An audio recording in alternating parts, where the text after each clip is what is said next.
नया फैक्टरिया हो नौकरिया करे। चल ना बिहार में लागल नया फैक्टरिया हो नौकरिया करे।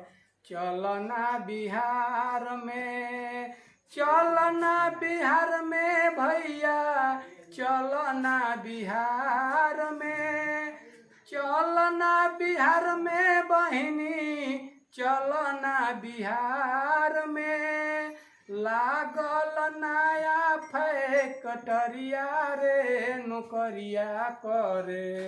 चल ना बिहार में लागल नया फैक्टरिया रे नौकरिया मिली। चल ना बिहार।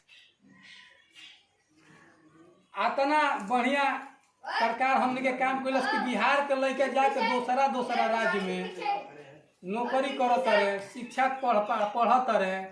आज देखल जाओ तो दूसरा राज्य के लड़का आके बिहार में टीचर के काम करत रहे। शायद बिहार में लड़का कम पड़ गई हमारा बुझाता कि सरकार के हिसाब से।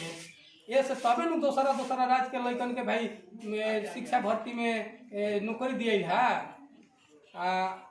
और विभाग के भी जरूरत बाटे। इतना बड़े बड़े अधिकारी बाने जो उनकी देश चलावत रहे।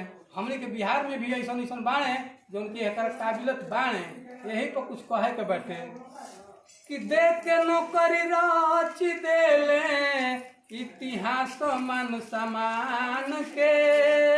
सपना साकार होता छात्र नौजवान के।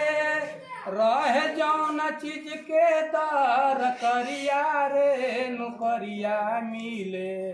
चल ना बिहार में, चल ना बिहार में भैया, चल ना बिहार में, चल ना बिहार में बहिनी, चल ना बिहार में लागल नया बाटे फैक्टरिया रे नौकरिया मिली। चल ना बिहार में।